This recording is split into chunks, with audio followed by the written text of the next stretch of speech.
Ultra-fast charging 800-volt EVs from Hyundai and Kia are certainly the talk of the town, and the IONIQ 5 and the EV6 pairs are two of the most prized and sought-after electric vehicles in the world currently.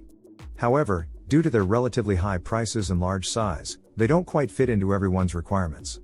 This is the reason why the next batch of compact EVs from Korea, that will feature new cost-saving technology, is highly anticipated. Interestingly, however, from our findings, the path that Hyundai and Kia will take to deliver their respective products is expected to be vastly different.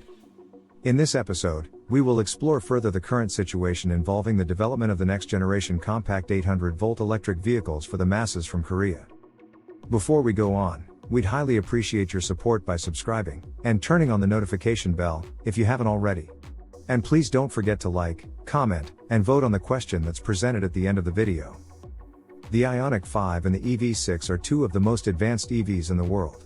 The dynamic duo is the first product from the Korean auto giant to integrate its first ever dedicated electric car platform EGMP, or Electric Global Modular Platform, and the highly sophisticated 800-volt charging system for the incredibly fast charging time, which is the first application of such technology for mass market products.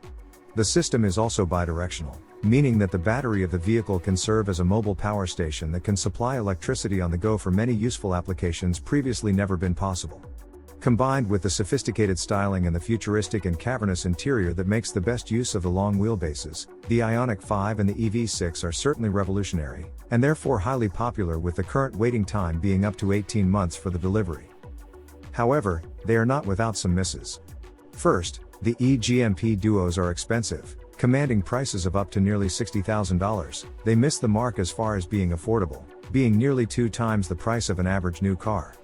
Also, with the characteristic long wheelbase of up to 3,000 mm or 118 inches, which is as long as that of the Hyundai Palisade 3-row large SUV, the size is hard to muster for some, especially for the consumers in Europe where conditions are tighter. This is the reason why the Hyundai Motor Group is preparing the next batch of smaller and more affordable electric vehicles to make its 800-volt products more widely available. We have previously reported that the development of Kia's version known as EV4 is already well underway, as the first prototypes have already been spotted in Korea, as well as China. The EV4 is to feature a dimension roughly equivalent to Niro and the shorter European Sportage, and offer similar technology as the EV6. This includes the EGMP platform featuring an 800-volt bidirectional charging system for the 18-minute ultra-fast charge time, as well as vehicle-to-load functions. The power electric system is expected to be derived from the EV6 as well, which would be comprised of drive units ranging from 168 horsepower for the single-engine rear-wheel drive, to 235 horsepower dual-motor all-wheel drive configuration, which would definitely be an advantage over the similarly sized front-wheel drive-only Niro EV.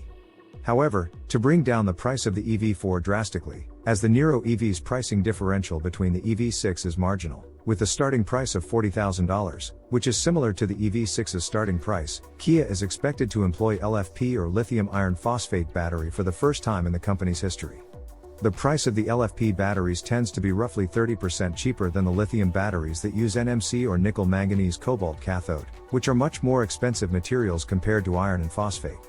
NMC batteries are now the norm for most of the EV manufacturers, including the Hyundai Motor Group, as the LFP has been neglected due to the critical shortcoming of its low energy density, with the application only widely accepted in China until now. However, due to its cost factor, the LFP is now gaining broader popularity even outside China, as the various adverse circumstances such as the Russian-Ukrainian war, hiking up the price of the key materials such as nickel, where Russia fully controls the supply and the price. Tesla, with its success in China with the LFP batteries, is bringing out the technology for use in its EVs outside China, and even claims to equip up to 50% of standard-ranged products with the LFP batteries. With even luxury makers such as Mercedes-Benz joining in on the LFP bandwagon, with the expected application into its entry-level EVs such as EQA and EQB, Hyundai also has its sight clearly on the affordable batteries. As stated at its latest investors' presentation that took place in early 2022, the Hyundai Auto Group expects to make LFP batteries the standard equipment for the entry-level electric vehicles in the near future, with the NMC composition batteries to remain the default choice of the high-end and the performance products. However, with the advancement in the battery packing technology such as cell-to-pack that removes the intermediary modules, and even cell-to-chassis that places the cells directly to the chassis of the vehicle, the EV4 is expected to achieve about 250 miles or 400 kilometers range, which would be on par with the latest Niro EV. Also, LFP battery-equipped EV4 would be capable of being charged up to the full 100% of the capacity, unlike the NMC battery that's typically only charged up to 80 to 90% to maximize the lifespan, meaning that the LFP battery-powered EV4 will drive farther per charge than the equivalent NMC battery electric vehicles. As the spotting of the EV4 prototype in China would indicate, Hyundai was originally planning to use CATL-sourced LFP batteries to replace the NMC batteries in its entry-level products as early as this year, but the plan seemed to have been shifted towards relying on the compatriot battery suppliers such as LG, which is currently busy working on its first LFP battery factory to start manufacturing from late next year. This new schedule would coincide with Kia's updated plan to introduce the EV4 in 2024, after the release of the eventual Telluride SUV replacement EV9 in 2023, which is destined primarily for the North American and the domestic Korean markets. Mainly targeted at the European market, the latest report suggests that the smaller EV4 will now bear a closer resemblance to the EV9 SUV than the sleek four-door coupe profile of the EV6 crossover, which seems appropriate as the EV4's development code is OV, meaning that it will be compact-sized electric SUV, similar to the EV9's development code of LV, which stands for semi-large electric SUV, but unlike CV of the EV6, which indicates that it's a semi-medium electric passenger car. As envisioned by Auto Built magazine, the latest rendering of the EV4 is undoubtedly a miniaturized version of the EV9 that features distinctive front fascia with vertically stacked LED lighting assembly, body panels that integrate sharp edges and bulging front and rear fenders, and the unique C-pillars that kinks up at a sharp angle. When it's all said and done, the bold-looking EV4 is expected to have a starting price of $35,000 to offer truly one of the best all-around EV packagings when it's released in 2024. Even better news might be that the same packaging may become available even sooner in the form of the next-generation Hyundai Kona. Our sources report that the full electric version of the all-new Kona, which is expected to debut in the spring of 2023, will be rebranded as the IONIQ 3. This is a strong indication that the new Kona Electric will no longer be a sister product to the Niro EV, and become an entirely different car, at least from the internals are concerned. Like it was the case in the Genesis GV70, which is based on the same N3 platform, which is known to be extremely modular, the all-new Kona Electric will sit on a skateboard type underpinning no different than the eGMP itself. So, unlike the new Niro EV that has the integrated drive module, which combines the motor, transmission, and power electronics for easy conversion of an ICE vehicle to a derivative electric vehicle, the all-new Kona Electric now will be equivalent to a fully dedicated EV much like the IONIQ 5. Therefore, it only seems natural that Hyundai opts to bestow on the new Kona Electric the IONIQ 3 designation instead.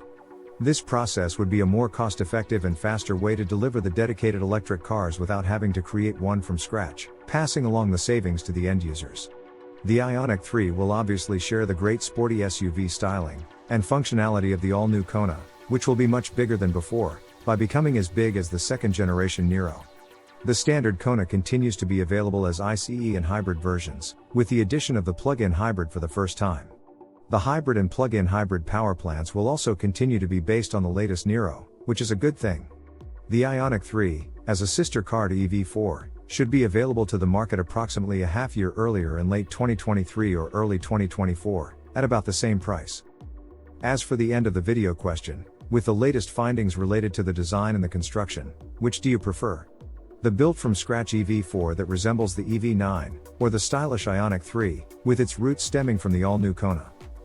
Please vote and share your views by clicking on the link in the comment section below or in the description. Thanks for watching AutoVision, your best source for the fastest Korean car news and rumors. Don't forget to comment, like, subscribe and click on the notification bell, so as not to miss any of our new videos. It would help the channel greatly if you could view our videos as soon as they are uploaded, and watch them all the way until the end, which would help to reach more people. Also, to support our channel even further, please join our membership and enjoy the exclusive content and preview of the upcoming episodes. Finally, don't forget to join our forum and share your passion for Korean cars at KoreanCarNews.com. See you next time with the latest Korean car news.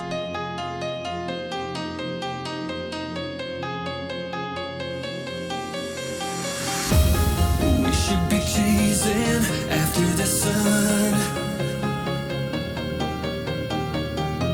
We would be amazing together as one.